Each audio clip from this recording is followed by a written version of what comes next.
Boa tarde a todos.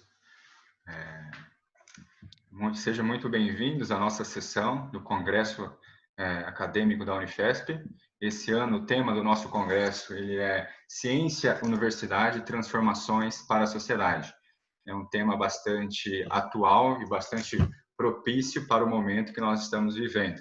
Nossa sessão é a sessão 172, sala 6, Avanços Tecnológicos para a Solução de Problemas Contemporâneos. Nós vamos debater hoje nessa sessão. E nessa sessão nós contamos com a participação, com a presença do professor Leduino de Sales Neto. O professor Leduino ele é professor associado do Departamento de Ciência e Tecnologia da Unifesp.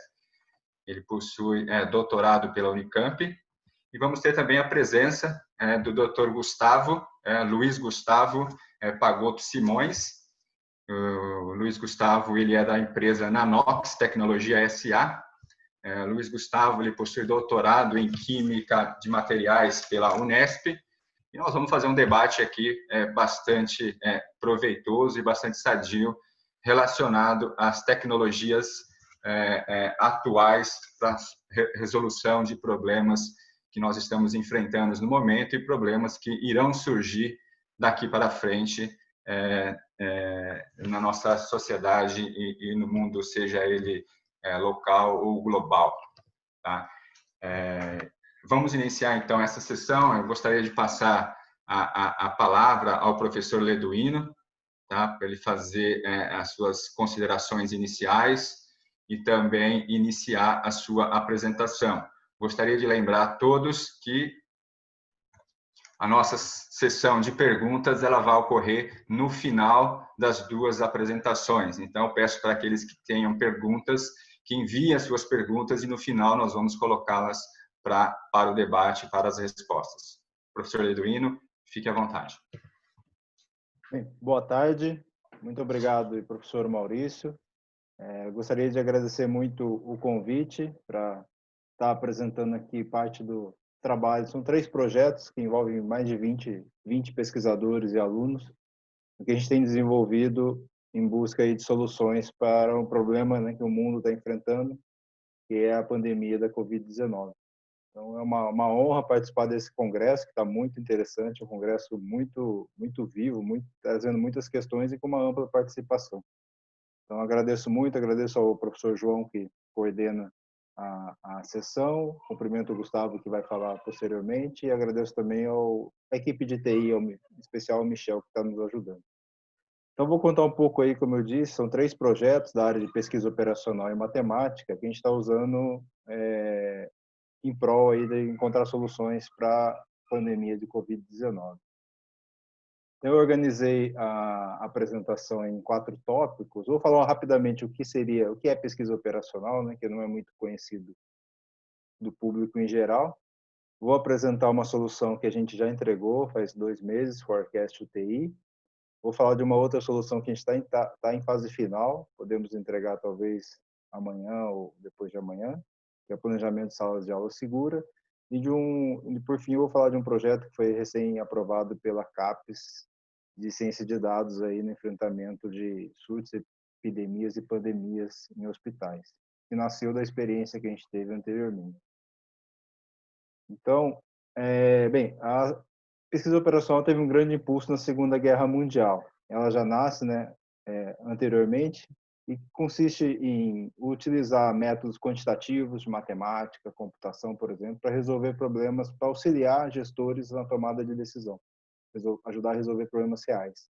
Então, aqui está uma figura de um avião figura até que foi bastante viralizada aí nas redes sociais, que é uma solução encontrada por um matemático e estatístico, Abraham Wald, durante a Segunda Guerra Mundial, onde ele percebeu que os aviões que voltavam abatidos aí, alvejados por tiros na Segunda Guerra Mundial, na Força Aérea Americana, a Força Aérea reforçava justamente as partes onde tinham mais tiros, né, onde foram mais alvejados.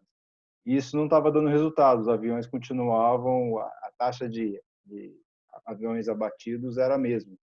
Então, ele desenvolveu aqui num artigo que foi publicado, feito durante a Segunda Guerra Mundial, então era um assunto estratégico, mas foi republicado em 1980, e ele percebeu que havia aí um viés de seleção, ele chamou de viés de sobrevivência, onde os analistas só observavam os aviões que voltavam, e não observavam os aviões que não voltavam. Então, a sugestão dele foi justamente reforçar as áreas não atingidas dos aviões que voltavam, as áreas que não estavam atingidas, porque os aviões que foram atingidos nessas áreas não voltavam. Então, as áreas não atingidas aqui eram as áreas mais delicadas, mais sensíveis dos aviões. E isso deu resultado. Deu uma análise simples, usando aí estatística, salvou aí várias vidas e ajudou no esforço global para vencer aí a ameaça que foi o nazismo na Segunda Guerra Mundial.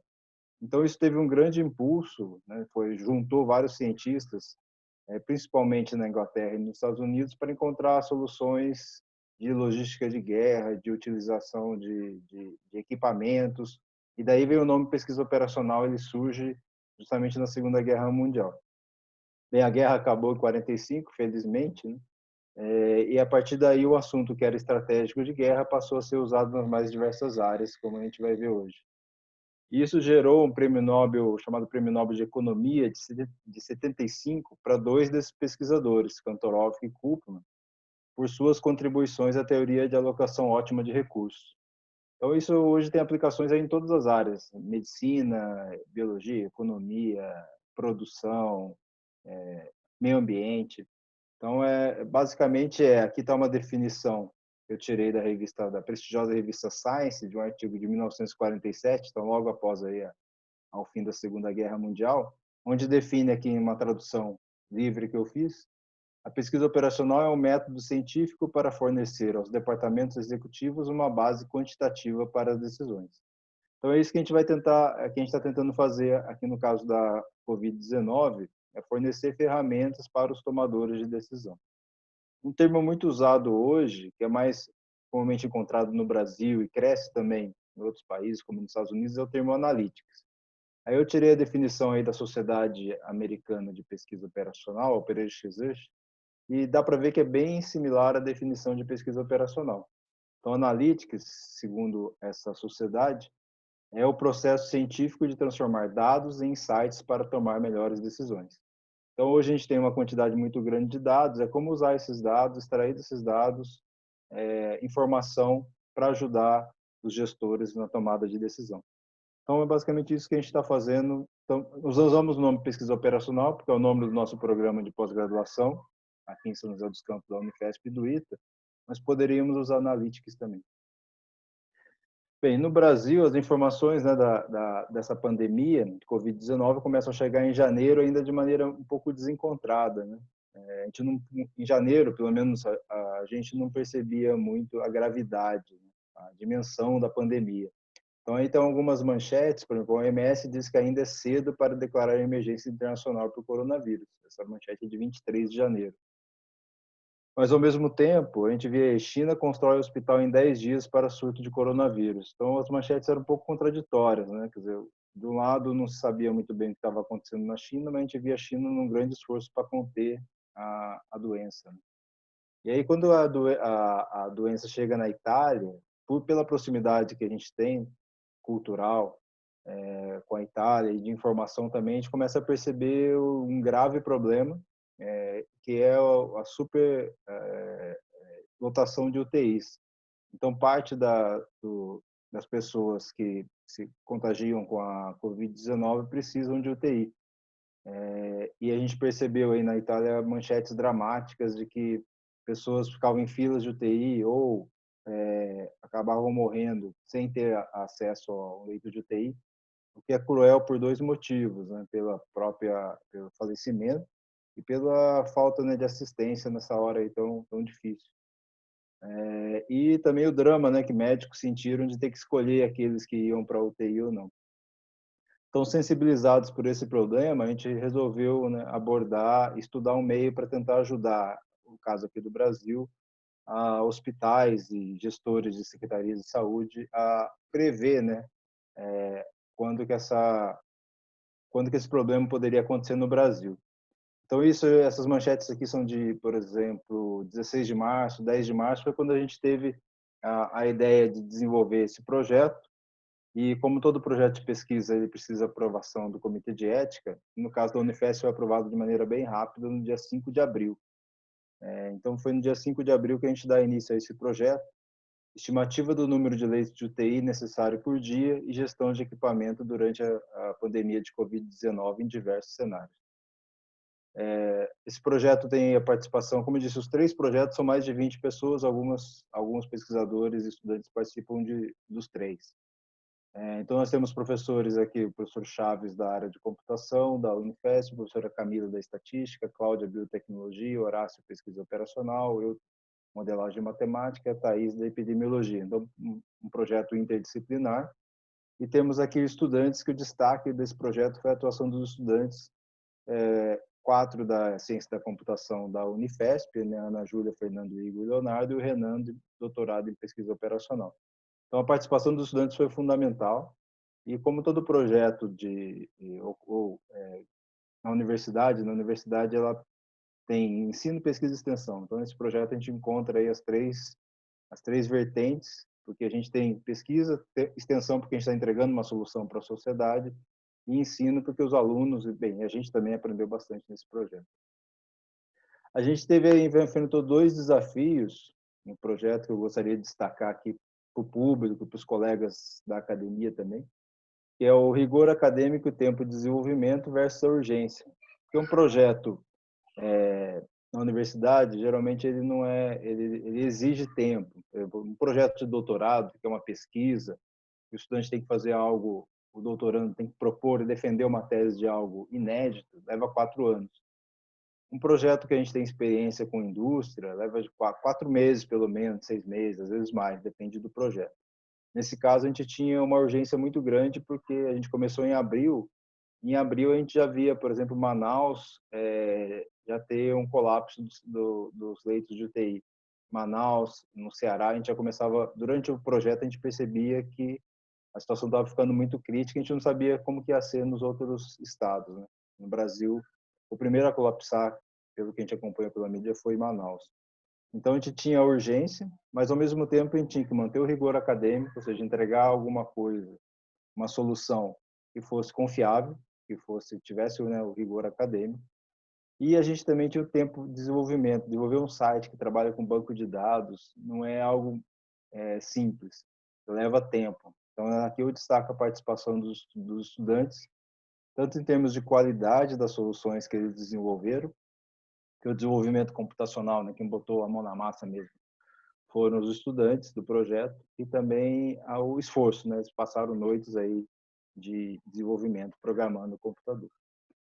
Uma outra dificuldade que a gente enfrentou, hoje está um pouco quer dizer, melhorou bastante até com uma iniciativa da FAPESP, é a questão dos dados. Então, naquela época, ali em abril, a gente não conseguia encontrar dados para fazer a pesquisa, né, para encontrar a solução. Então, esse foi um ponto bem difícil que fez a gente delimitar o escopo do projeto.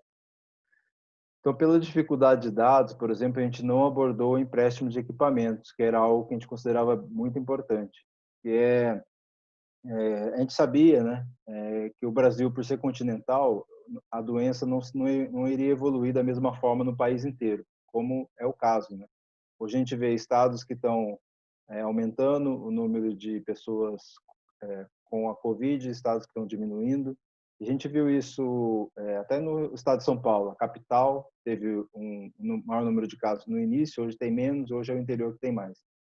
Então, nossa ideia era fazer uma solução que pudesse ajudar os gestores do Sistema Único de Saúde a emprestar equipamento. Então, Manaus foi o primeiro lugar que precisou de mais equipamentos, não precisaria comprar um monte de respiradores, como a gente viu, e alguns casos, né, que teve, infelizmente, aí estão sendo investigados casos de corrupção. Mas a gente poderia emprestar, estados que estavam mais tranquilos, por exemplo, Santa Catarina, Rio Grande do Sul, emprestariam os que precisariam primeiro, Manaus, Ceará, e esses depois, hoje estão mais tranquilos, emprestariam para os que estavam precisando. Então, era alguma coisa viável, cientificamente a gente poderia entregar, mas a gente não encontrou dados na época para fazer essa solução, e precisaria ter uma coordenação nacional também, que infelizmente não teve. A gente teve aí no Ministério da Saúde 2 ministros, né, que saíram durante a pandemia. Então, essa parte foi abandonada e a gente teve uma parceria muito importante com o Hospital São Paulo, que é o Hospital Universitário da Unifesp, para a gente entender o problema, testar e validar, né, com os médicos. Então, agradeço aí no meio o professor Paulo Abrão, o professor João Alessio, a professora Sandra e os profissionais de TI da Unifesp também, que nos ajudaram bastante. Então, lembra lá, o projeto começou 5 de abril, a gente entrega ele aí no dia 11 de maio e o nosso setor de comunicação da Unifesp começa a divulgação dele no dia 12 de maio, começa a sair na imprensa, né? E está no site a solução está no site oficial da Unifesp do coronavírus. Então a gente chamou, o site é www.forecastti.unifesp.br, é uma solução gratuita e que está à disposição aí de todos que desejem usar e alguns estão usando, né? Então vou explicar basicamente aqui rapidamente a solução. A gente tem aqui sobre o projeto, quem abriu o site, né, vai entender um pouco os objetivos do projeto, quem fez, né, quem participou, e tem um pequeno formulário para aqueles que querem ter o acesso, concordando com os termos e para a gente ter uma questão de segurança, né? Nós não temos acesso aos dados dos hospitais, secretarias de saúde, esse é um compromisso que a gente assumiu. Então, quem tem acesso aos dados são os próprios usuários que fazem o upload dos seus dados. Bem, aqui é um hospital geral fictício, tá? Só para mostrar a solução. Então, o usuário começa usando a ferramenta, fazendo o upload dos dados. Então, são dados básicos de qualquer hospital, secretaria de saúde, onde tem a identificação do paciente, a data de nascimento, a UTI, data de entrada, data de saída, a situação do paciente, que é alta, óbito ou ainda está internado, né? Nós estamos focando em UTI, e o diagnóstico de entrada e o diagnóstico de saída do paciente. Então, eu citei rapidamente a FAPESP, né, porque agora, no dia 1º de julho, a FAPESP disponibilizou um repositório de dados aí do Fleury, do Sírio-Libanês, e tem outros hospitais também aderindo.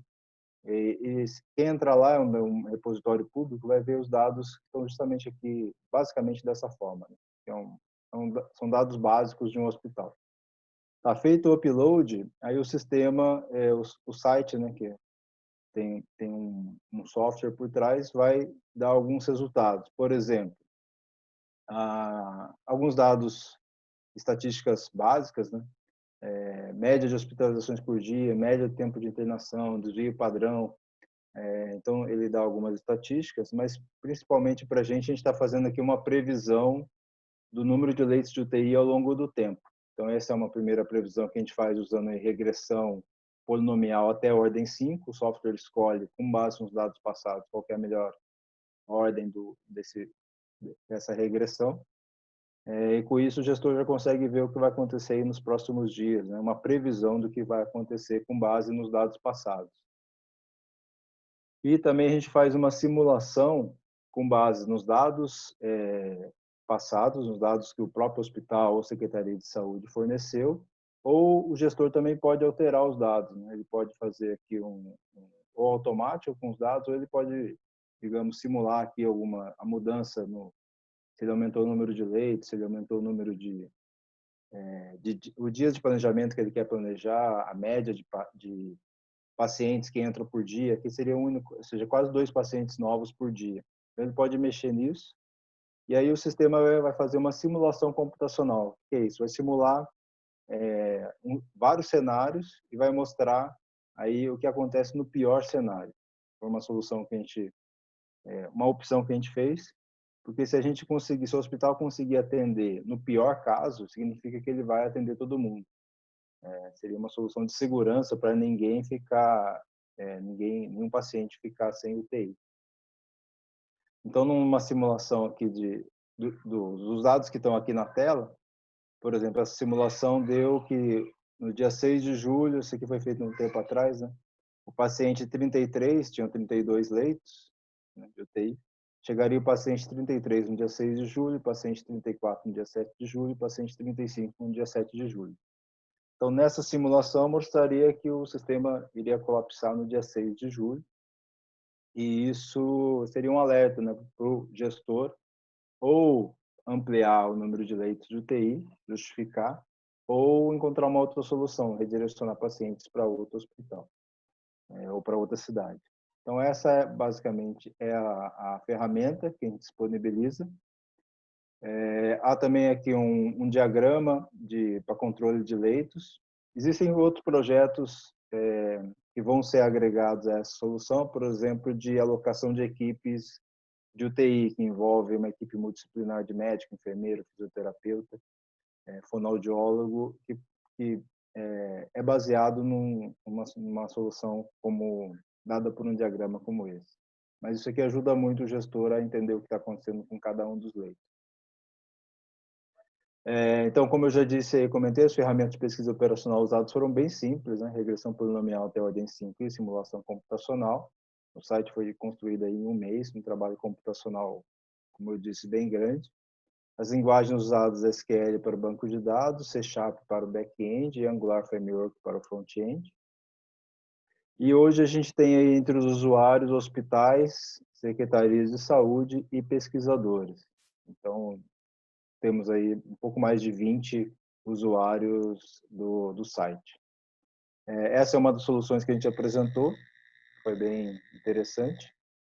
Outra em maio, né, após entregar a solução, a gente começou a trabalhar num outro problema que a gente vê hoje uma discussão muito grande, é como será a volta às aulas nas escolas, né? Como que será a volta presencial às escolas. Então, na época, a gente encontrou apenas uma recomendação nos Estados Unidos que dizia, entre várias recomendações, né?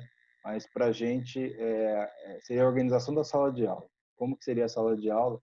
Ele é recomendado aqui 6 pés, né, de distância entre um aluno e outro, que seria equivalente a 1,80 m, 2 metros, no sistema que a gente usa.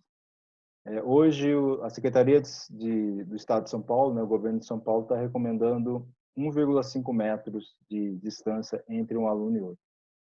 Então, a questão é como organizar uma sala de aula com base nesse requisito.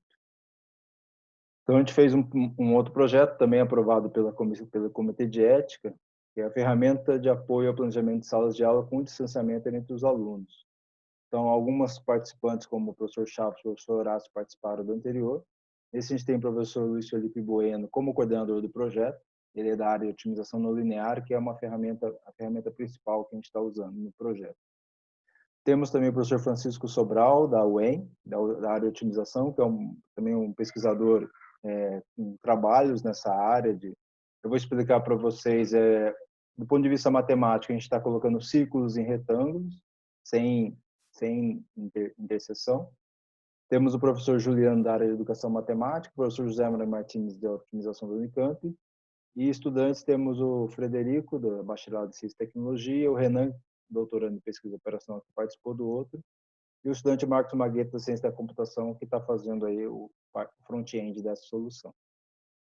Então, a gente tinha uma experiência no projeto temático da FAPESP de trabalhar principalmente com problemas industriais, por exemplo, que é a colocação de cilindros em containers. A gente pode transformar esse problema aqui, obviamente, em 3D, em 2D, que é qual a melhor forma de colocar e de empacotar esses cilindros de maneira a levar o maior número de cilindros possível num container. Então, esse é um problema de matemático bem clássico e não é trivial, não é fácil, não é simples resolver. Bem, esse problema, então, é um problema a gente trata em 2 dimensões. Aqui tem, para quem tiver interesse, né, alguns artigos científicos. A gente trabalhou com esse problema também aqui em soluções em parceria com o INPE de desenvolvimento de satélite, como colocar peças cilíndricas dentro de um satélite cilíndrico. Então, aqui seria empacotamento de círculos, em círculos menores, em círculos maiores. E aqui, bem, a gente pode variar, né, os raios do círculo, variar a dimensão da sala. Aqui seria se a gente variasse 1,5 m, 2 metros entre os alunos. Aqui seria o tamanho das salas. Alguns exemplos aí de empacotamento de cilindros em contêineres retangulares. Podemos trabalhar também em 3D. E do ponto de vista matemático, a gente está querendo encontrar soluções, né? Colocar N círculos num retângulo, de maneira a todo círculo está dentro do retângulo e nenhum deles está sobreposto ao outro. O problema da sala de aula é quase parecido, eu vou explicar a diferença. a gente não aborda o problema como resolver uma série, um sistema de inequações, a gente vai resolver um problema de otimização, que é qual encontrar melhor, qual que é o maior e menor valor da função. No caso aqui, a gente quer encontrar o máximo dessa zero e dessa diferença seja zero. Se o máximo é zero, significa que a gente encontrou uma solução que atende aos requisitos aí do distanciamento. Tem que passar quem quiser mais detalhes, eu vou deixar meu contato no final. Então, o problema de matemática que a gente resolve, um problema como eu disse, de otimização, a gente vai minimizar uma função sujeita aí a algumas restrições, que são os dados da distância entre os centros dos círculos que a gente tem que satisfazer. Então, o problema 1 é possível colocar círculos de raio R em um retângulo? Ou seja, é possível colocar 60 alunos numa sala 8 por 10, de maneira que cada um fique uma distância 1,5 do outro? Problema 2 é eu quero colocar o maior número possível de círculos no retângulo. Então, eu vou resolver esse problema 1 várias vezes. Eu consegui colocar 30 alunos? Consegui, vou tentar colocar 31. E vou resolvendo isso aqui, esse é o algoritmo. Em cada passo desse algoritmo, eu resolvo um problema de otimização desse, e como eu disse, não é trivial. Um outro problema é, dado o número de círculos no retângulo, qual é o maior raio possível de forma a empacotar todos os círculos? Bem, esse problema não vai ser utilizado aí nesse contexto da pandemia, mas poderia ser em outros contextos. Aqui eu fiz algumas simulações, alguns casos, né? Por exemplo, se eu quiser colocar o raio igual a meio, ou seja, a distância entre um aluno e outro seria 1. O aluno estaria nesse pontinho aqui, que seria o centro onde ele coloca a cadeira, né? Qual a diferença desse para o empacotamento de cilindro e container? Aqui, um pedaço do círculo ele pode sair fora da sala, porque ele pode ficar a uma certa distância da parede. E como observado já por algumas pessoas, a parede tem que ser higienizada também, né? Mas aqui eu estou garantindo, principalmente, que um aluno está distante do outro. E aqui já está tirada a área do professor, que ficaria aqui na frente. Então, aqui algumas simulações, se o raio é meio, nessa sala que é 8 por 10, cabe sempre uma carteira. Se eu aumento o raio para 0,9, ou seja, tem uma distância de 1,8, que é a distância usada lá nos Estados Unidos, o número de alunos que já cai para 35. Então, é por isso que o governo está falando de ter um rodízio de alunos. Não vai caber todos os alunos na sala.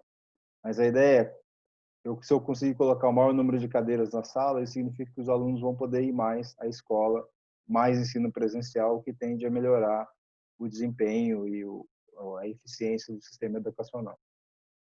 A gente trabalha também com salas que pode ter obstáculo, pode ter algum tipo de restrição. Então, no caso aqui tem 2 pilastras, nosso sistema vai resolver isso também.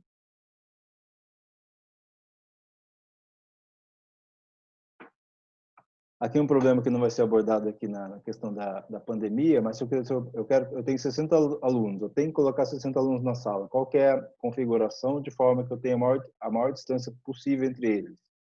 Nesse caso aqui é 1,33 nessa configuração. Então, com 60 alunos eu consigo colocar mínimo uma distância de 1,33 metros um do outro.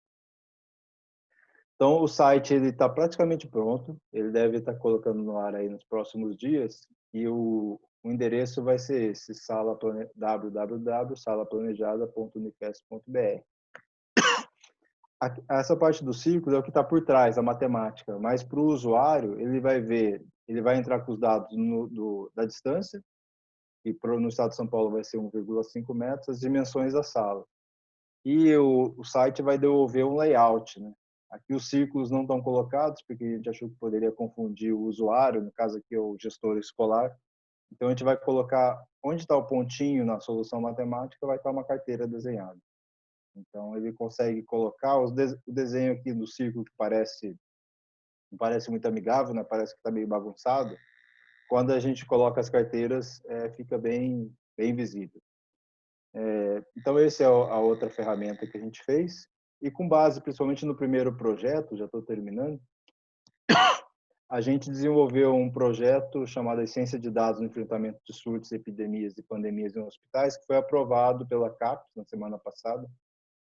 Então, a gente abriu um edital de seleção até o dia 22 de julho, aproveitando aqui para divulgar, pode entrar pela página do programa, mas que eu achei um pouco complicado para quem fosse anotar. Então, eu coloquei aqui a página nossa no LinkedIn. Se digitar pesquisa operacional no LinkedIn, consegue encontrar a nossa página, ou no Google digitar pós-graduação, pesquisa operacional Unifesp ITA, também encontra a nossa página. Bem, nesse projeto a gente tem 7 subprojetos, a gente tem 4 bolsas de doutorado, pode ser doutorado direto, ou seja, quem terminou a graduação já ir direto para o doutorado, ou quem fez o mestrado. Então, são 4 bolsas de doutorado, uma bolsa de doutorado direto, uma bolsa de mestrado e uma bolsa de pós-doutorado.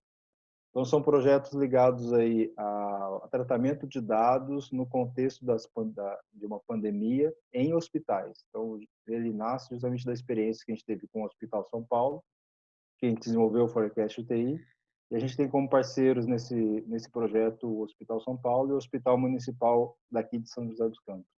Então, quem tiver interesse e quem quiser aplicar, né, esse edital com bolsas, até o dia 22 de julho. Os participantes, alguns são os mesmos, né? A coordenadora do projeto é a professora Ana Carolina Lorena do ITA, e a gente tem aqui o professor Chaves, Horácio e eu, que participamos dos anteriores, o professor Carlos Elto Felipe do ITA, a professora Mariada da Unifesp e o professor Vitor do ITA. Então, é um projeto aí da área de ciência de dados aplicado em pandemia que nasce principalmente do primeiro projeto. Então, essa era a apresentação que eu gostaria de contar, as soluções que esses pesquisadores estão desenvolvendo. Eu sou aqui mais um representante, né, desse grupo que envolve mais de 20 pessoas. Quem tiver, além das perguntas aí que a gente vai responder no final, mas quem quiser mandar uma coisa mais específica, ou quiser os slides ou material que eu apresentei, aqui está o meu e-mail e o endereço aqui dos programas de pós-graduação associados. Muito obrigado.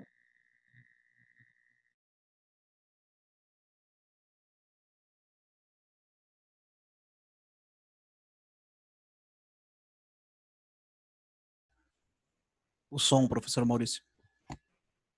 Opa. Agora sim. Obrigado, professor Leduino. Excelente apresentação. Só gostaria de ressaltar a importância dos 2 projetos, tá?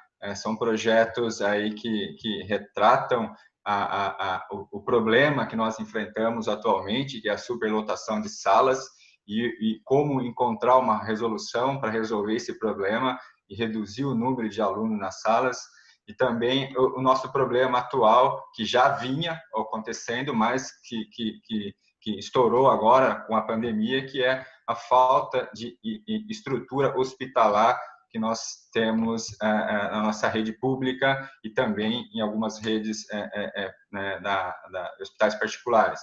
Então, são 2 projetos que retratam muito bem a resolução de problema no tempo da sociedade, ou seja, no tempo do cliente. Não são projetos que vai trazer uma resposta daqui a 1 ano, daqui a 2 anos. São projetos que resultados já estão aí apresentados, resultados imediatos. Tá? É importante ressaltar que antes da pandemia nós tínhamos aí um corte bastante forte em recursos para desenvolvimento de pesquisa, e com a pandemia, de repente, surgiram recursos e hoje nós temos aí recursos disponíveis para atuar em projetos e projetos que realmente tragam algum benefício direto para a sociedade. Então, parabéns mais uma vez pelos 2 projetos, parabéns pela equipe que participou dos projetos, e eu peço para os participantes que registrem as suas perguntas, e no final nós vamos voltar com o professor Leduino para dar uma resposta a vocês com relação a essas perguntas e tirar dúvidas com relação à apresentação que ele acabou de fazer. Tá? Agora nós vamos para a segunda etapa da nossa sala, e nós vamos agora passar a palavra para o Luiz Gustavo, da Nanox Tecnologia SA. Eu peço para o Gustavo comentar um pouquinho inicialmente sobre a Nanox, para quem não conhece a Nanox, né? E depois ele entra a fundo na apresentação que ele preparou para a gente. Muito obrigado, Gustavo, pela participação, fique à vontade. Boa tarde a todos. Obrigado ao professor Maurício, ao professor João, ao pessoal do TI, professor Leduino, parabéns pela apresentação, sensacional, achei a explicação e o resultado da matemática aplicada, né? Então, é um prazer falar para vocês. Vou compartilhar aqui minha tela e já vou falando um pouco da Nanox. Bom, a Nanox é uma spin-off da Universidade Federal de São Carlos. Nós temos um pouco mais de 15 anos. Eu sou um dos fundadores da empresa, né? E também hoje CEO. A Nanox é uma spin-off, começou para desenvolver soluções de nanotecnologia e hoje a gente tem uma série de produtos na área de nanotecnologia e eu vou explicar alguns deles aqui e ao final também vou apresentar algumas soluções que a gente tem mostrado né, ao longo desses 3 meses aí da pandemia para combate ao Covid-19. Bom, na verdade, nós somos basicamente ao pé da letra, uma indústria química. A Nanox tem o foco em desenvolver, produzir e fornecer produtos à base de síntese inorgânicas. A gente sempre trabalha com materiais inorgânicos ou compósitos, que são cerâmicas e polímeros, e utilizamos processos de nanotecnologia. Lembrando que a gente não fabrica nanopartículas, a gente usa os processos por uma questão de regulamentação e de segurança. A gente utiliza os processos de nanotecnologia para a fabricação desses produtos.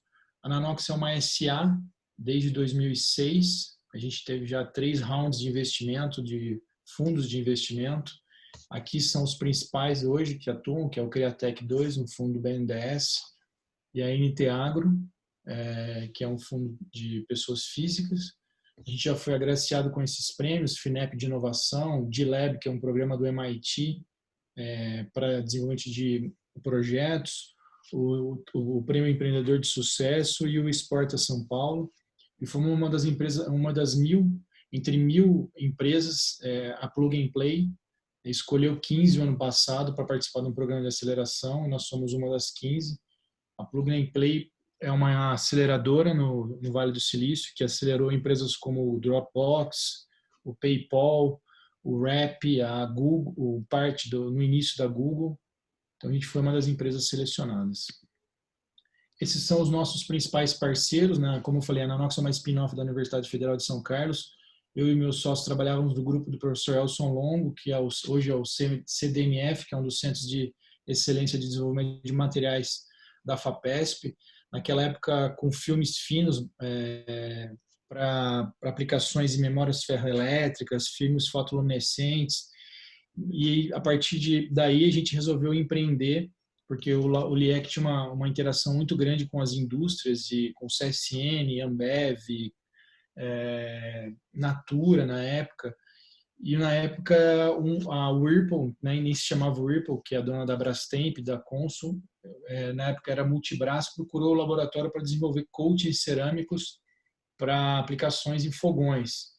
Dali a gente viu uma oportunidade de empreender e através de um projeto da FAPESP é parceira nossa ao longo desses 15 anos, muitos de vocês devem conhecer o programa PIP, que eu acho que é sensacional, é um dos programas mais importantes, impactantes e relevantes do Brasil.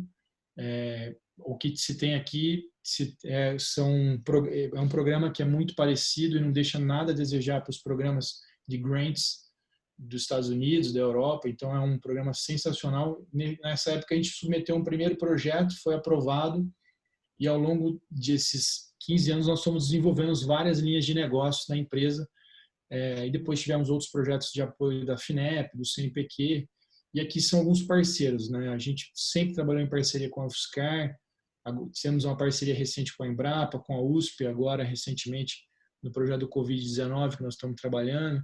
Então a gente sempre buscou ter uma melhor interação e conseguir absorver o conhecimento da universidade e ter essa interação para poder conseguir aplicar nesses produtos e nos mercados na qual nós atuamos.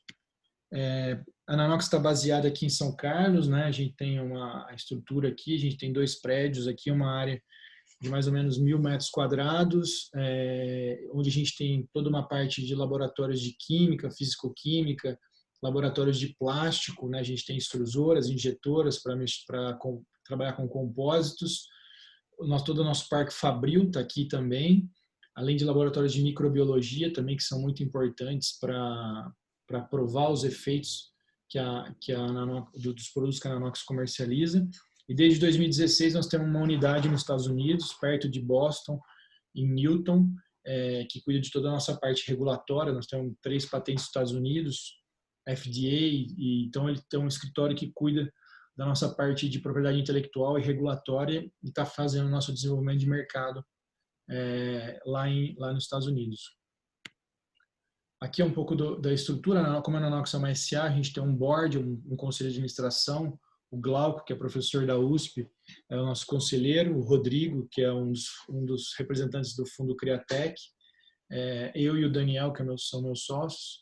A gente também tem uma espécie de um conselho de advisors, o Elcio, que foi meu orientador, é um parceiro científico e tecnológico, né? O Fábio Levada, que foi executivo de multinacional e ajuda a gente na parte estratégica.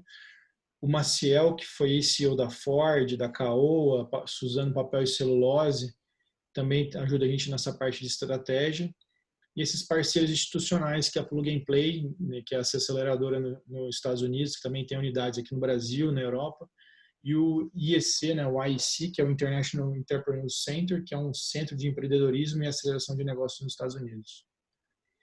Bom, basicamente, a Nanox criou uma linha de produtos bactericidas e fungicidas à base de prata.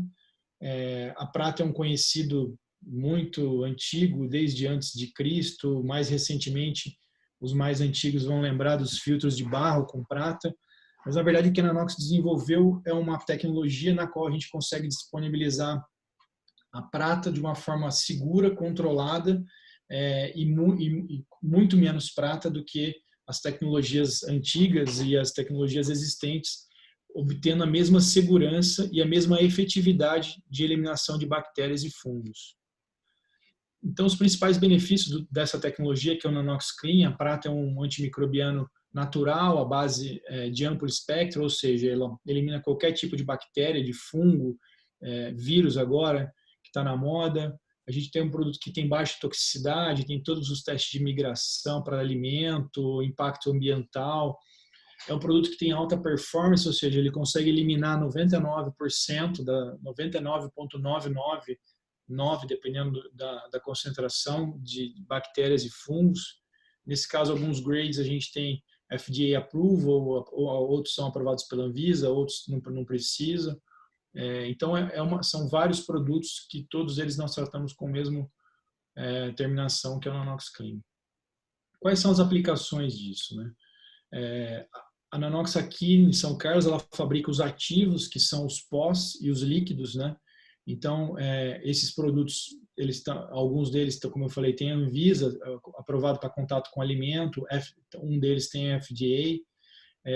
Esses produtos também são disponibilizados de uma forma de compósito, que é um master batch, que é um polímero mais um pó, e eles são utilizados em diversos tipos de indústria, desde embalagens alimentícias, a indústria têxtil em geral, em produtos sintéticos ou em algodão ou naturais, laminados de madeira, que são os mais conhecidos da gente como os MDFs, que a gente usa para fazer móveis, mobílias, em produtos da saúde, utensílios, equipamentos, plásticos em geral e utilidades domésticas. Então, assim, a gente tem um público de mercado muito amplo e para cada mercado tem uma aplicação diferente e uma proposta de valor para o cliente final.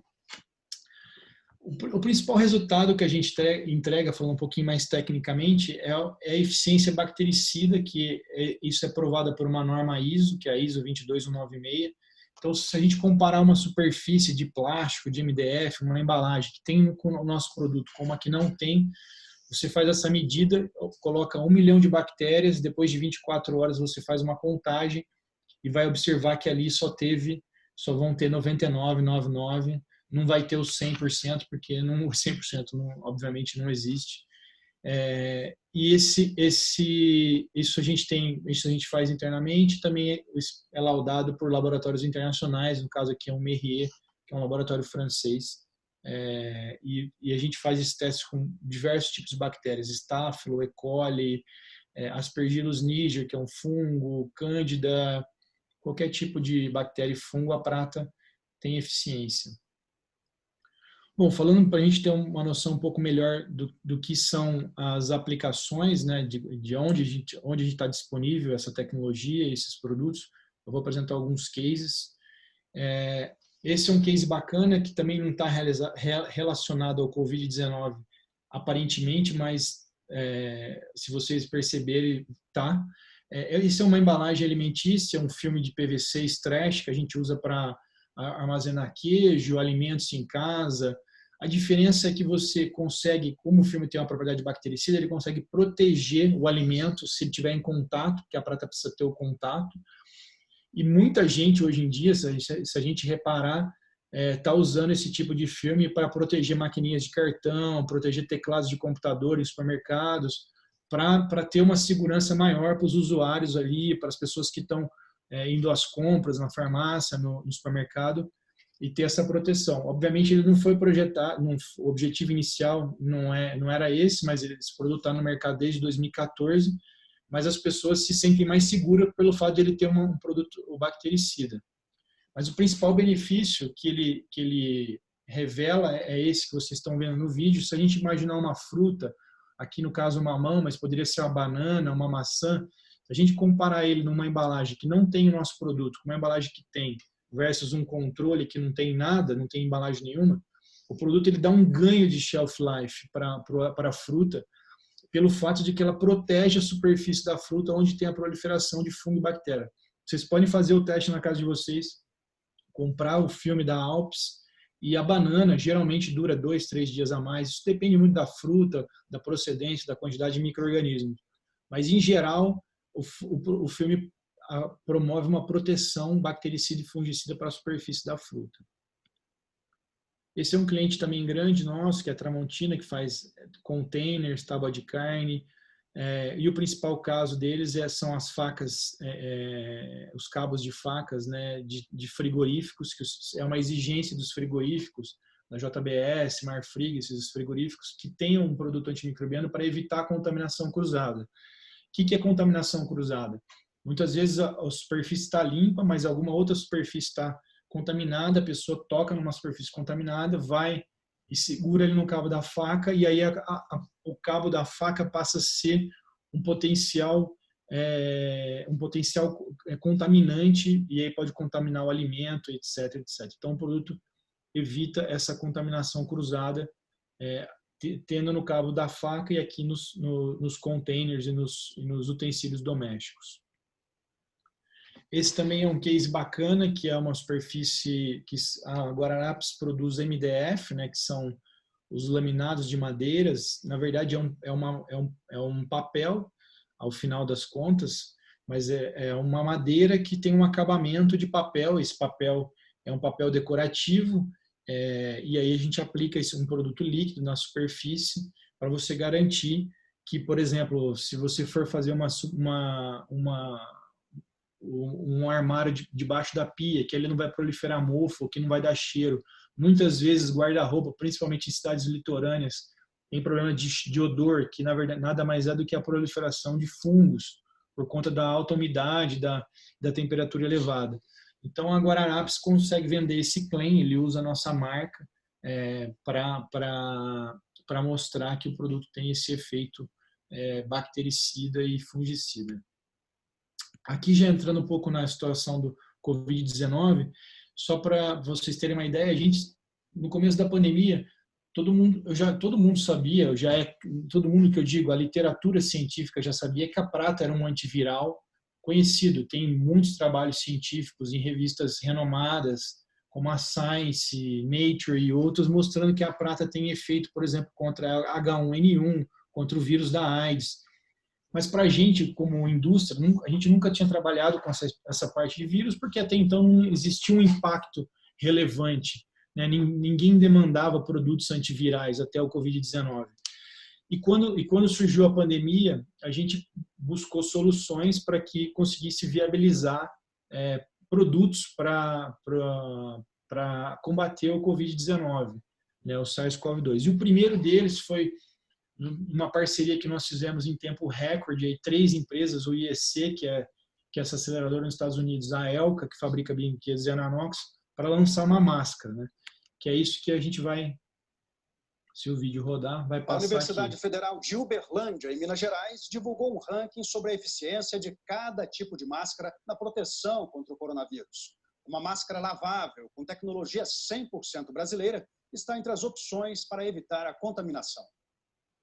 O modelo lembra aquelas máscaras antigases, mas essa aqui promete proteger contra o inimigo do momento. O material principal é plástico, usado nesta indústria há muitos anos, misturado com nanopartículas de prata, um produto altamente desinfectante produzido por uma startup brasileira. A prata é um metal que as bactérias e os fungos não conseguem se proliferar, é como se fosse uma espécie de um antibiótico. Ainda não há testes confirmando que mata também o novo coronavírus, então vale a recomendação padrão de não ficar colocando a mão na máscara. Batizada de Otto, ela tem 2 respiradores, em que são colocados filtros, que podem ser do mesmo material das máscaras cirúrgicas ou daquela ainda mais potente, a N95. Começou a venda no final da semana passada, né? Através do site da Elka. Podem ser lavadas com água e sabão ou álcool gel. Os filtros precisam ser trocados a cada uso. A fabricação foi um desafio. A indústria foi fundada há 65 anos para fabricar utensílios domésticos de plástico, pratos, copos. 5 anos depois, decidiu mudar a linha e passou a fabricar, e até hoje faz, brinquedos de plástico. Mas agora, com o início da pandemia, a empresa percebeu que era possível ter plástico não só na mão das crianças, mas também no rosto dos adultos. Os fabricantes ainda aguardam certificações para fornecer também para hospitais. O uso de máscaras por toda a população é uma necessidade urgente, mas como não há fabricação em quantidade suficiente para todo o planeta, as domésticas tornaram-se uma opção. Pesquisadores da Universidade Federal de Uberlândia, em Minas Gerais, testaram vários materiais que normalmente temos em casa. Fizeram uma tabela indicando a eficiência de tecidos, pano multiuso, TNT e até filtro de café, além da quantidade de camadas necessárias. Uma máscara caseira, para ela ter uma boa eficiência para uso na rua, tecido de 7%. Deixa eu só terminar de aqui. Algodão. Mas só exemplificando, esse foi o primeiro case, então, que a gente fez para a pandemia. Na verdade, a Otto, que é o nome que a máscara leva, ela foi a primeira máscara reutilizável de polímero, ela é de um polímero de TPE, que é um polímero termoplástico. Contém o nosso produto em todas as partes da máscara, então isso dá a condição dela ser lavável. E como a prata tem um efeito bacteriostático, ou seja, não há proliferação de bactérias e fungos, ela não deixa que se desenvolva. Então, um profissional da área de saúde que vai utilizar isso durante o período dele de trabalho, né, durante as 8 horas, ele tem a segurança de que ali não vai haver a proliferação de bactérias e fungos, que é muitas vezes um vetor do próprio vírus, do próprio Covid-19. Então, esse foi um case muito bacana. Esse vídeo é de um mês atrás. Essa máscara foi lançada no dia 15 de junho. A Elka já fabricou mais de 200 mil máscaras. 10% de toda a produção está sendo doada para hospitais. A Elka, em parceria com a gente, criou um pool de locais que precisariam da demanda, então a gente está doando. A máscara foi registrada como um EPI, então os filtros que contém nela são filtros que a gente chama de SMS, que seria os filtros que garantem a performance N95, aqui no Brasil não existe isso, mas é a PFF2, que seria a classificação dela, então ela pode ser usada como um EPI para contato com o Covid-19. Ou seja, os enfermeiros, os médicos que estão trabalhando nas UTIs podem utilizar essa máscara, porque ela tem todas as certificações CA, Anvisa e tudo mais.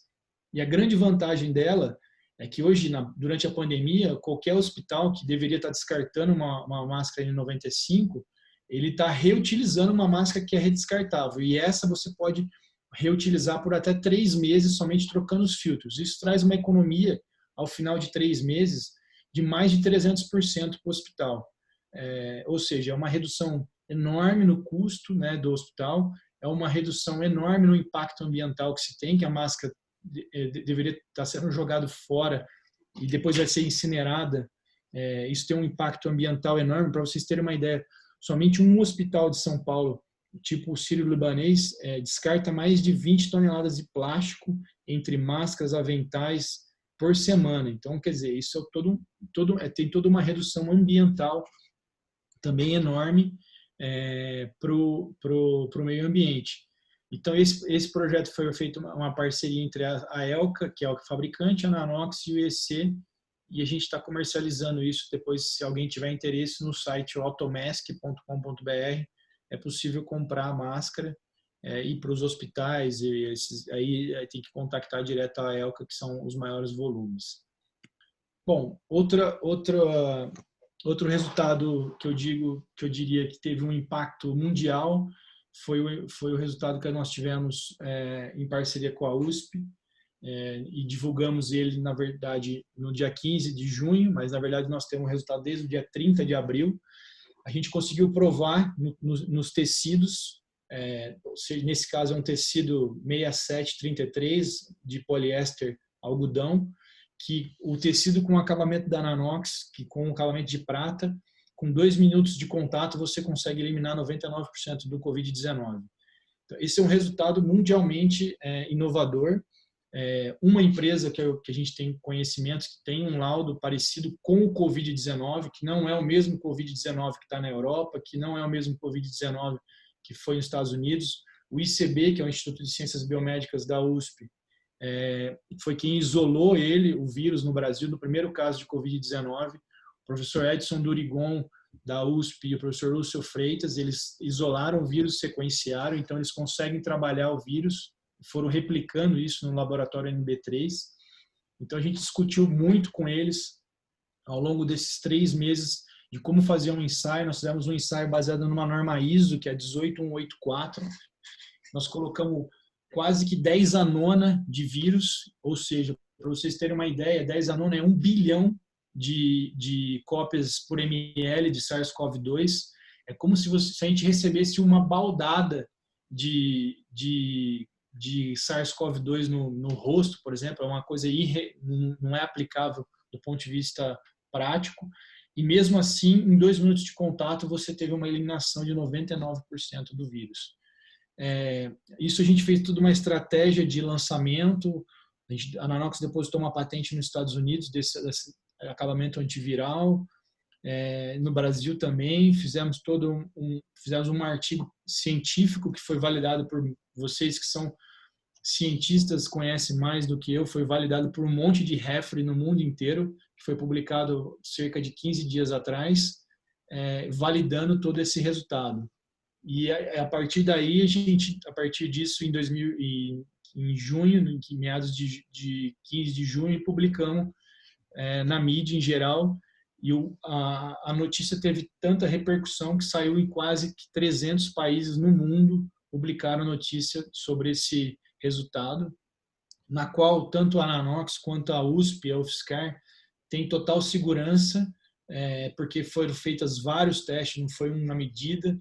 O primeiro resultado saiu no dia 30 de abril, depois disso foi validado mais 3 vezes, e depois publicamos um artigo científico. Então a gente conseguiu provar, frente ao SARS-CoV-2, o Covid-19, que geralmente numa superfície têxtil duraria 24 horas o vírus, que em 2 minutos o vírus é reduzido a 99% da carga viral. Então, basicamente, acho que era isso, esses dois pontos que a gente relevantes, eu acho que para o Covid-19, para falar aqui. Eu queria agradecer muito também a UFSCar, a USP, ao professor Elson Longo, ao professor Lúcio Freitas e ao professor Edson Durigon, que participaram ativamente desse trabalho, a FAPESP, que financiou tudo isso. Como o professor Maurício falou sobre os recursos e sobre a escassez e, de repente, a não escassez, Eu acho que tudo que está acontecendo agora, até mesmo o que o professor Leduino apresentou e o que a gente está apresentando, só acontece porque tem um background. Só acontece porque teve investimento anterior, investimento em gente, investimento em equipamento, investimento em tecnologia e ciência, porque ninguém consegue dar uma resposta num curto período de tempo, se a gente está falando aqui de 60 dias, 70 dias, sem ter um background. Então, a importância do investimento, tanto na ciência, como na tecnologia, como na capacitação das pessoas, na infraestrutura, são o que dá uma resposta no curto espaço de tempo. Eu acho que a gente, nesse ponto, eu só tenho a agradecer a essas parcerias com a universidade e com a FAPESP, essas agências de fomento, que conseguiram suportar todos esses investimentos ao longo desse tempo, que a gente soube usar, teve essa sapiência de usar isso de uma forma concreta para entregar um benefício real para a população. Eu acho que é isso.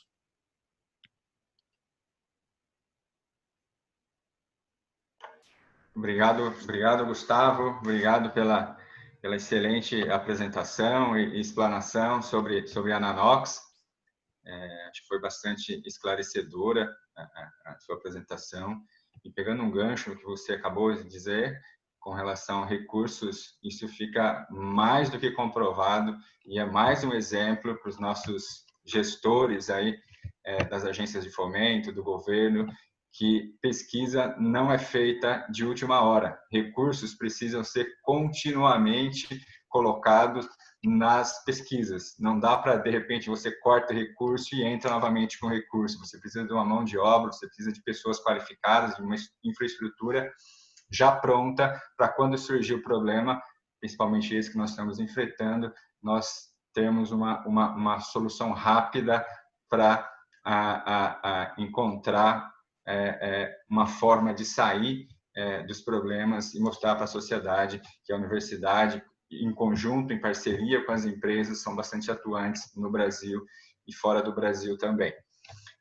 Gostaria de colocar também mais um ponto aí nessa sua apresentação, na última fala que você colocou, e deixar para todos a importância das universidades em parceria com as empresas. Tá? Você comentou desde o início da sua apresentação que a Nanox ela surgiu da universidade, foi fruto de um trabalho da universidade. E até hoje, nesse último trabalho que você apresentou com relação à Covid, teve a presença das universidades. Isso fica mais do que comprovado que o papel da universidade é apoiar as empresas e gerar resultado tanto para as empresas quanto para a sociedade. Tá? Vamos entrar agora na fase de perguntas. Nós já temos aqui algumas perguntas, principalmente aqui para o professor Leduino e também para o Gustavo, né? O Frederico coloca uma questão aqui para o professor Leduino, que ele diz o seguinte: foi utilizado algum indicador de gravidade de cada paciente na UTI ou na lista de espera?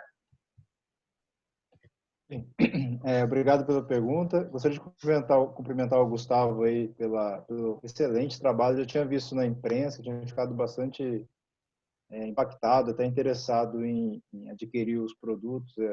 Até minha mãe comentou outro dia comigo também, a repercussão realmente foi muito grande. Parabéns.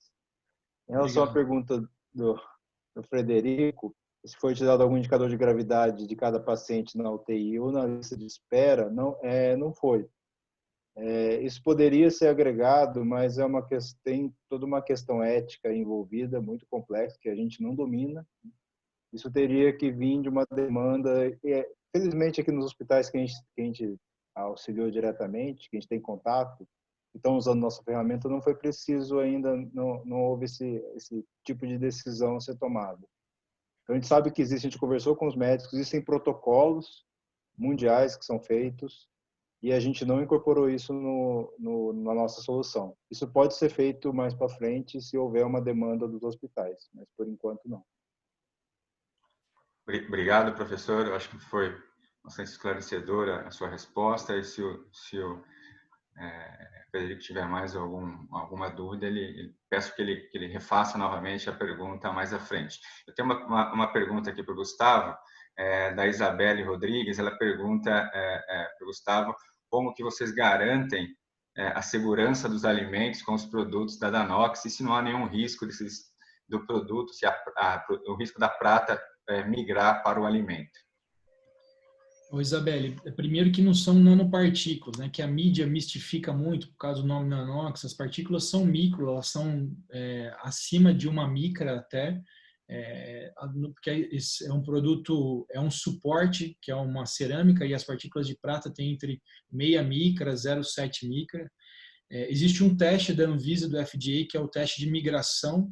Então, você prepara uma embalagem alimentícia, coloca ela em diferentes meios, um meio ácido, um meio oleoso e um meio básico, coloca numa temperatura e ao longo de 10 dias você vai coletando alíquotas e faz uma análise de ICP, né, uma análise química, para você saber se os elementos ali estão migrando para o alimento. Aí tem uma lista que tem que ter 0,05 miligramas por quilo. Se for abaixo disso a migração, o produto está aprovado para contato com o alimento. O produto nosso é 100 vezes abaixo do que é permitido pelo FDA e pela Anvisa. Então, tem um relatório técnico feito pelo CETEA, pelo ITAL, mostrando essa segurança. Tanto que o produto nosso está aprovado para contato com o alimento desde 2010, nunca tivemos nenhum problema.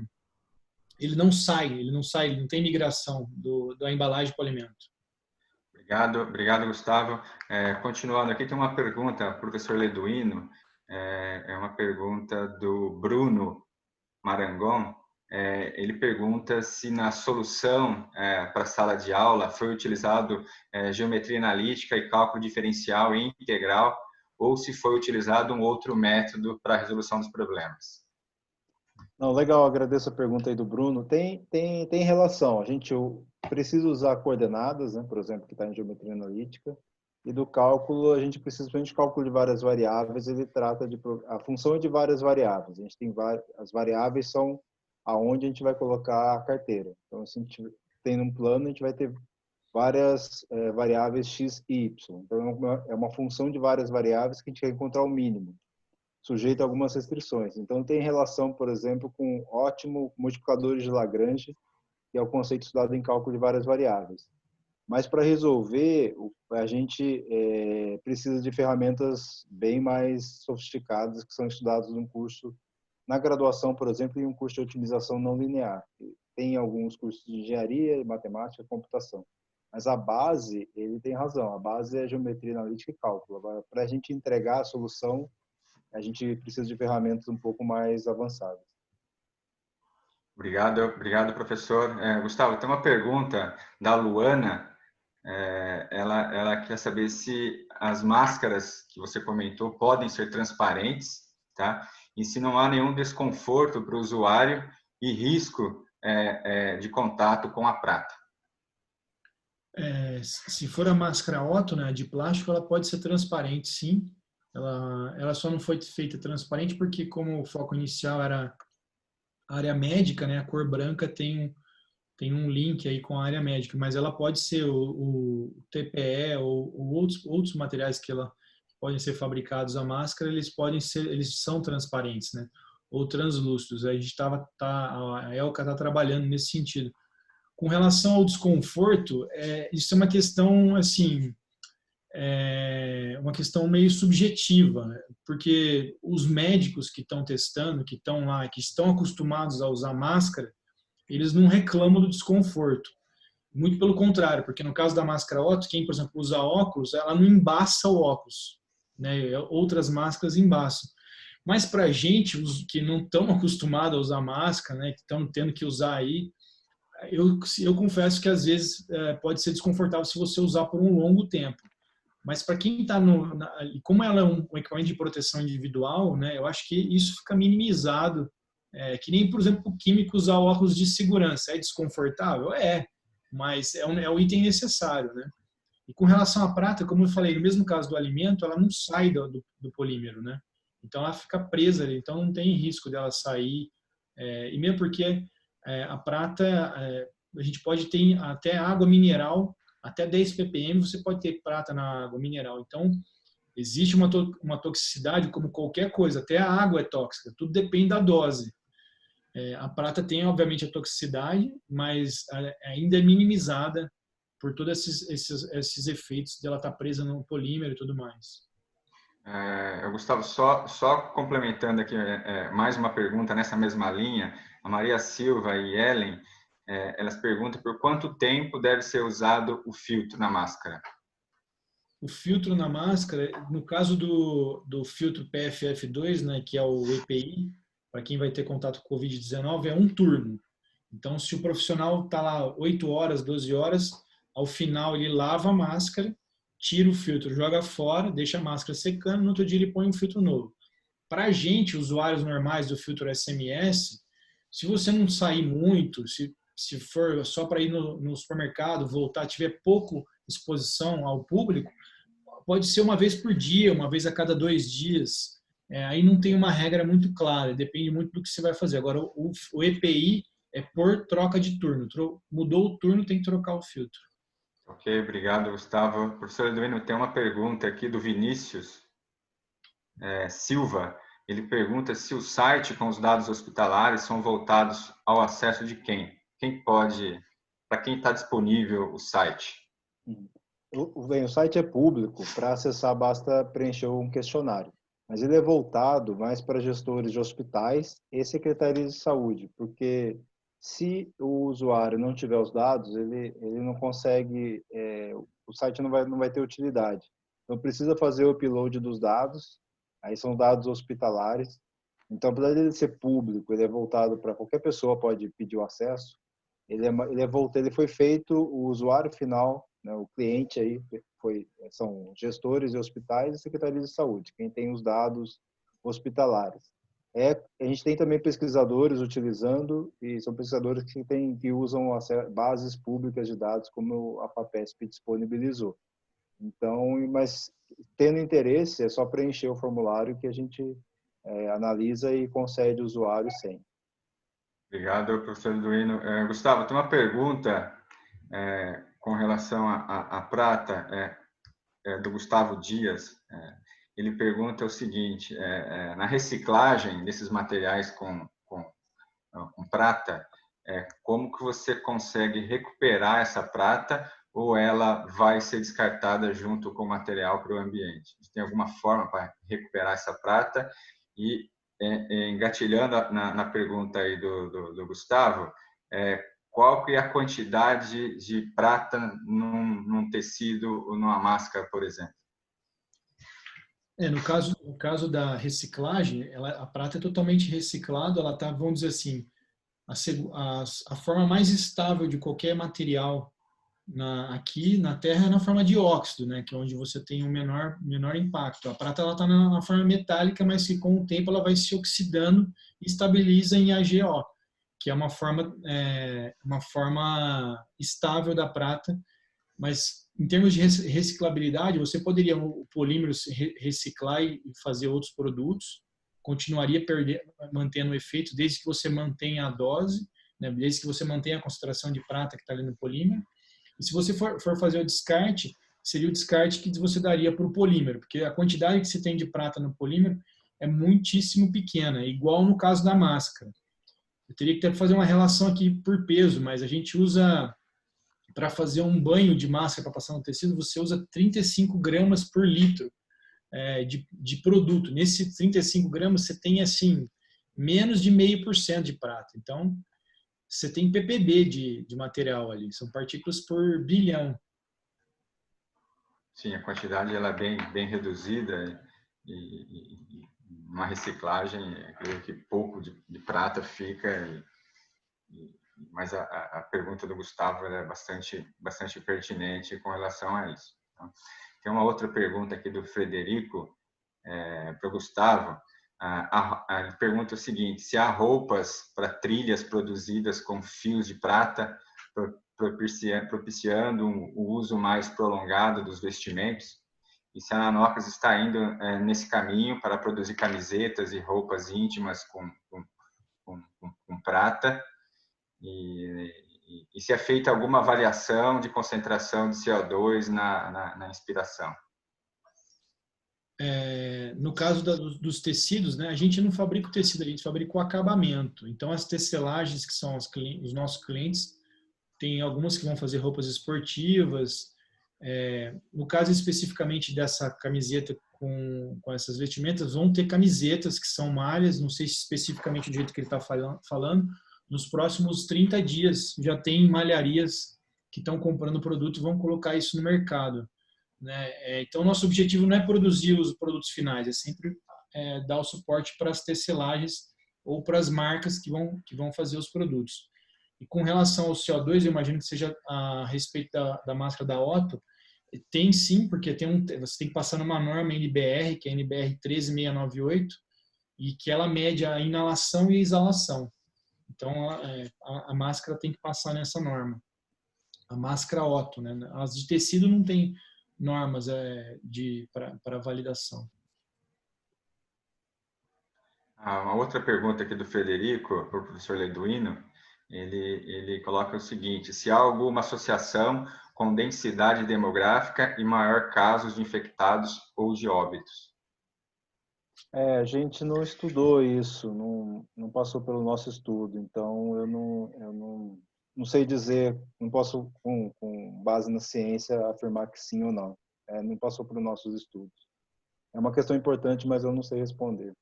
Sim.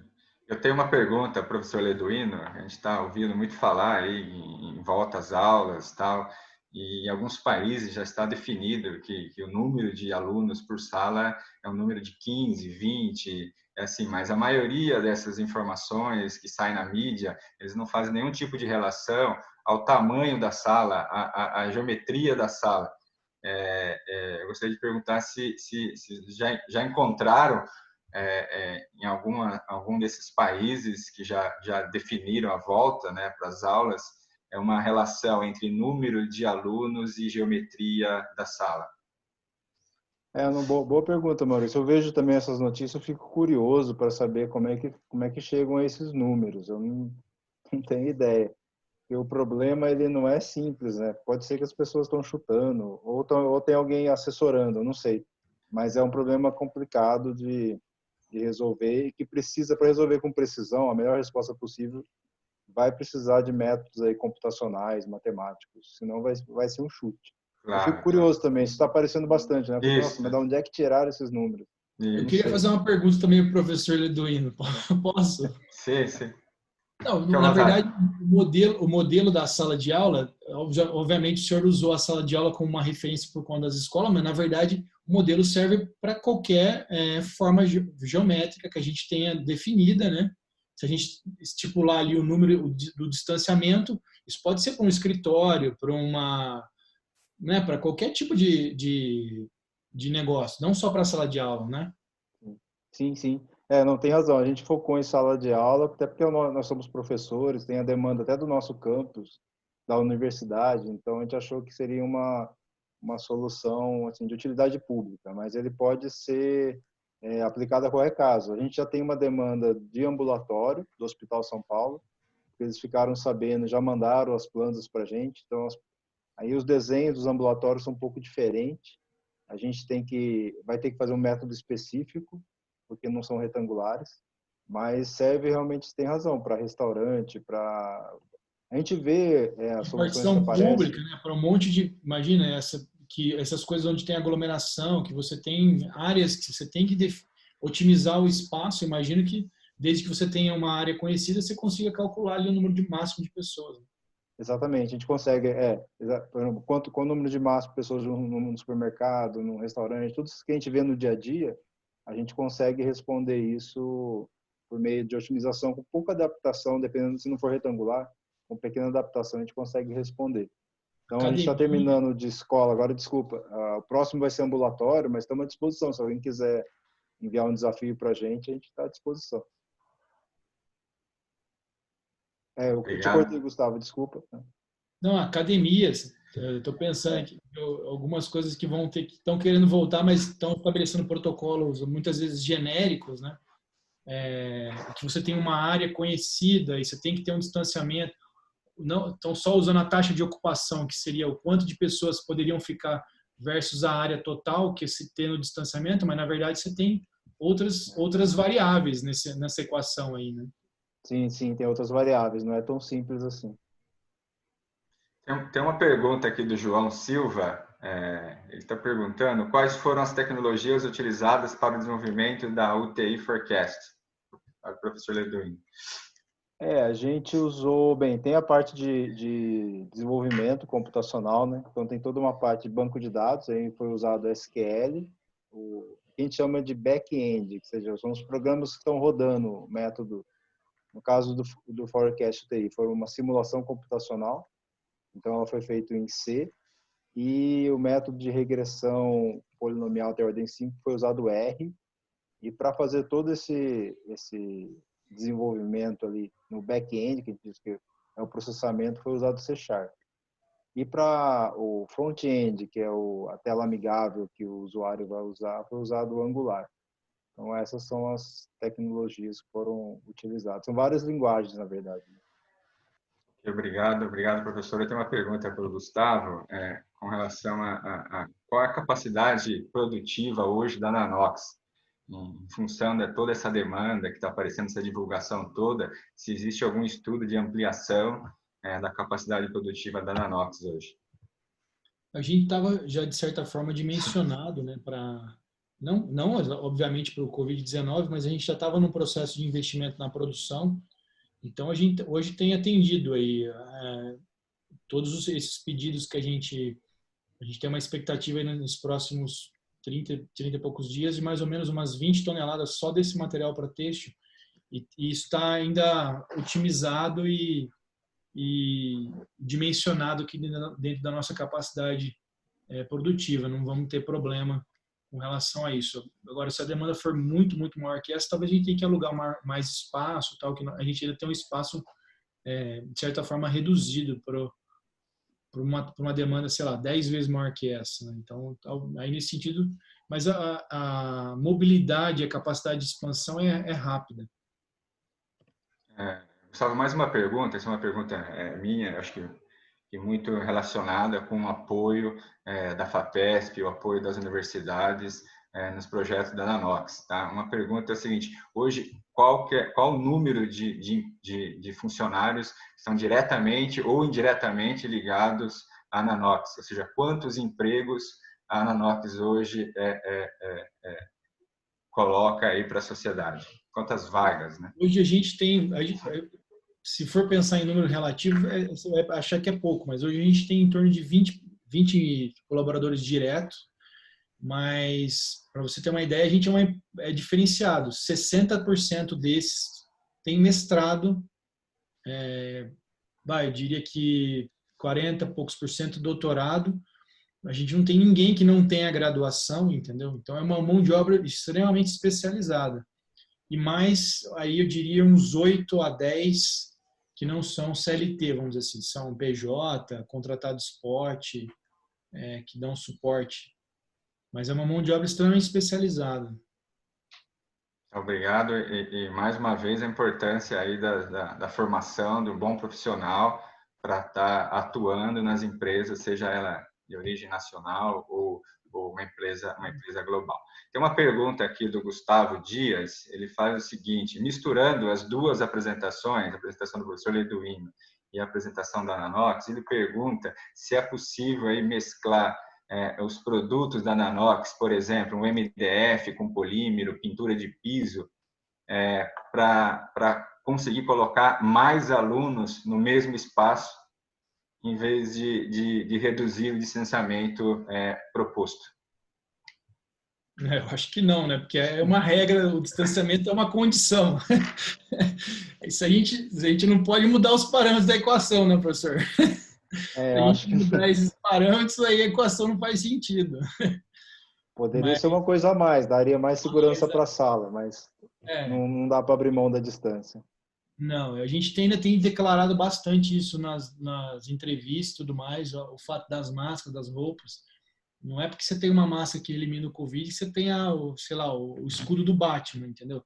Tem que manter o distanciamento, tem que higienizar a mão, tem que manter esses protocolos de não aglomeração. Então, uma sala de aula onde tivesse as tintas, vários itens, você mitiga a contaminação cruzada, mas eu, na minha opinião, não eliminaria o distanciamento. Sim, sim, com certeza. Ok, obrigado. O pessoal da organização está me cobrando aqui, passou muito rápido, o tema ele é bastante propício, né? E tudo que é bom passa rápido, né? Então, aqui eu tenho que fazer o fechamento aqui da nossa sala. Eu gostaria de agradecer ao Gustavo, da Nanox, pela disponibilidade e pela excelente apresentação, ao professor Eduino, da DCT Unifesp, pela apresentação e pela disponibilidade também. Gostaria de agradecer a toda a organização do Congresso da Unifesp, o pessoal de TI, o Michel, que está nos acompanhando aí, assessorando, né, na parte de TI.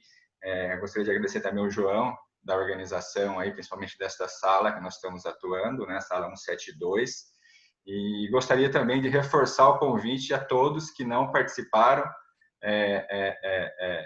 dos outros eventos, né, do Congresso da Unifesp, que ainda tem tempo. Hoje nós temos congresso até às 10 da noite e amanhã o dia todo. Então, eu reforço aí o convite a todos que entrem nas outras salas ou que mesmo permaneça, né, nesta sala para os próximos eventos aí do Congresso da Unifesp. Tá? Eu agradeço a todos os participantes, agradeço a todos presentes, agradeço a todos que fizeram perguntas para os nossos convidados, tá? E eu me despeço aqui e desejo a todos uma boa noite e um bom final aí de noite aí para todos, tá? Muito obrigado e agradeço mais uma vez.